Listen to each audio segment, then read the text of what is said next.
of you to shout your own name. Do that. What we've got here is failure to communicate. Some men you just can't reach. What's up, guys? Your boy Benny. When do you know that one of your coworkers is ready to quit? Well, probably when you find them drinking on the job. And now Kamala Harris is actually drinking on the job because Kamala Harris is done. Kamala Harris's campaign has given up on Nevada and North Carolina. They are now effectively a losing campaign that is trying just to stop the bleeding. But it's going to be hard with Kamala Harris doing everything she possibly can to isolate, well, human beings, I think, actually, because it's human beings that can't quite figure out what the hell this is. Like, what is she doing? Why is she maniacally laughing at a bar? Is that what you do when you sit down at a bar? I've sat down at a bar with a frosty beer glass. There's almost nothing better in the world. And do you like sit and immediately start cackling hysterically? Do you say, oh, I forgot there are microphones here, when there are giant microphones here? This is actually what Kamala Harris says. Kamala Harris and Gretchen Whitmer are caught on a hot mic, cringe drinking beer. Cringe drinking. We need to move ground among men. Then realizes that they're being recorded. Oh, we have microphones here, listening to every word. Oh, yes. How didn't you notice these microphones, Kamala? Exactly. I mean, it's so hard to see that there are microphones here. Everything is staged. Everything is staged. Everything's so unbelievably embarrassing, so cringe, and so fake. This moment here is really something for the history books. Watch this. So a hot mic moment at a campaign stop in Michigan appears to have caught Vice President Harris admitting to Governor Gretchen Whitmer that her campaign has an issue that they're working on with male voters. Listen. Yeah. Oh, we have microphones and I was listening to everything. I didn't realize that. You always got to be watching right on the camera. I didn't realize there were microphones. How would I have known there were microphones except for the giant microphone above my giant cackling head? But that's not the worst thing to happen, just even in the last 24 hours to Kamala Harris. Ladies and gentlemen, I don't really know how to describe this next clip other than the single most awkward clip I've ever seen in my life. It's a miracle that I'm still here because I believe that my soul may have died from secondhand embarrassment watching this clip. We speak to audiences, okay? We get the honor of getting the invitation here and there to go speak to crowds of people. Sometimes they're big, sometimes they're small, whatever. It's always an honor. But let me tell you the thing that you really shouldn't do. Any good speaker will tell you, you should vibe with sort of the energy of the room. You should grab that energy, sort of hold on to it, and try and get the audience on your side.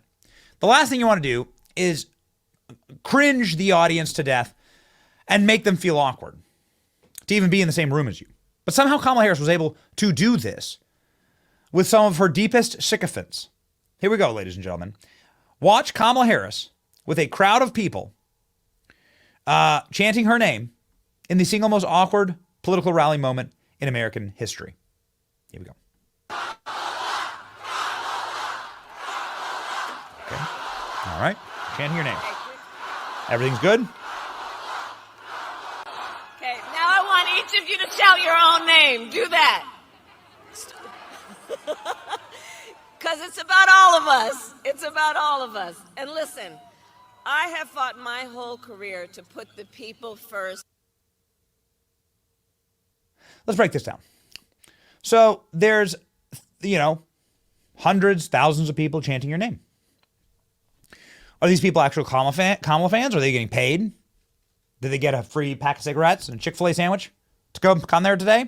Have they been bussed in? We don't know. Many people who do the cell phone tracking of these Kamala rallies find this very curious phenomenon that happens where a lot of the people who go to Kamala rallies go to all of the Kamala rallies, almost like it's like a rent-a-crowd everywhere she goes. But that's another topic for another day. So these people are maybe being coaxed into or being paid to chant Kamala's name. Either way, they're chanting Kamala's name. What you don't want to do is take that good energy that the crowd is giving you and replace it with bad energy, like shutting everyone up and silencing them and telling them to do something that would be patently ridiculous. Like everyone chant your own name. Okay, now I want each of you to shout your own name. Do that. And then cackle. Cackle for absolutely no freaking reason. Because you just killed the vibe. And then once you kill the vibe, look at Kamala Harris. Look at Kamala Harris frantically looking for the teleprompter again. Look, here you can see. She's not making eye contact with the crowd. She's making eye contact with the teleprompter once again. And then she immediately takes that awkward moment and immediately launches into her campaign speech again. I fought my whole career to put the people first. Okay. This is the single worst moment in American politics. I'll be so happy when this race is over, and when this woman never ever gets to speak to the American people ever again. She's unworthy, quite frankly. This isn't an SNL skit, but man, it could be. Yeah, that's right. Genuine Michael Scott moment caught on camera. That's a good point. Kamala Harris rally completely stumped when she tells them all to start shouting their own names. Moment came after the crowd started a Kamala chant. Kamala, now shout your own names.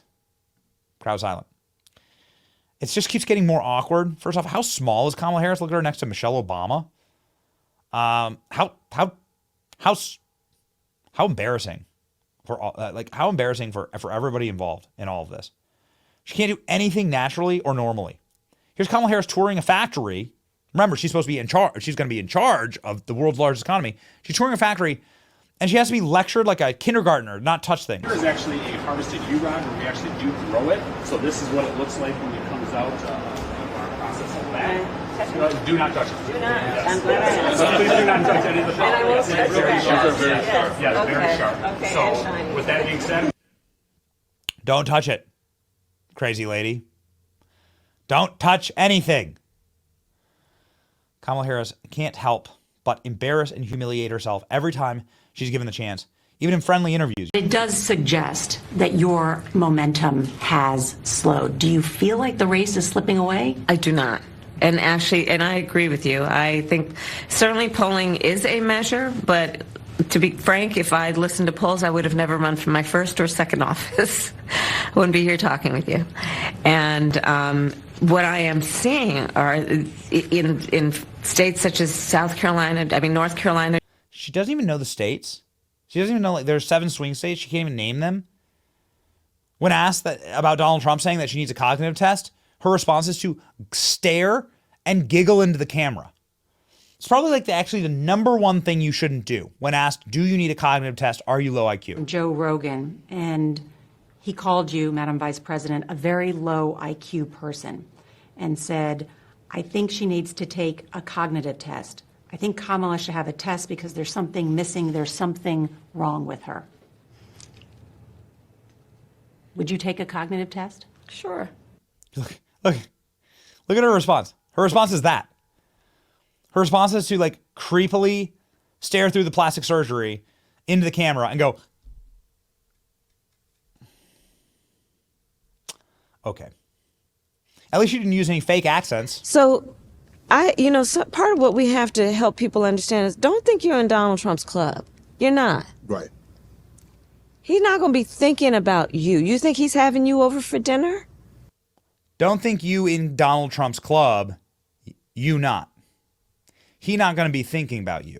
Listen to this is what she said. Listen to the transcript. Trump's club. You're not. People understand is don't think you're in Donald Trump's club.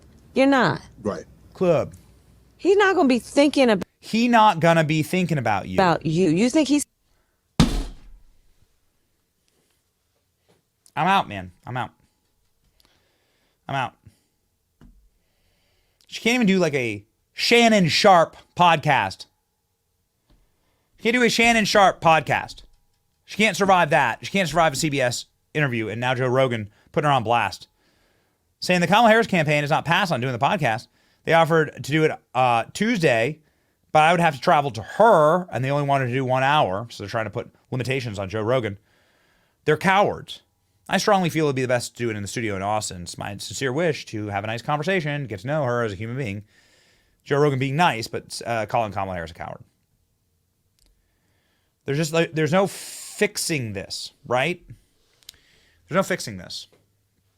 What it is crippling insecurity, lack of self, a lack of understanding of who you are, who God made you, a lack of understanding of what your value is, being just a faker, an empty soul, having no confidence.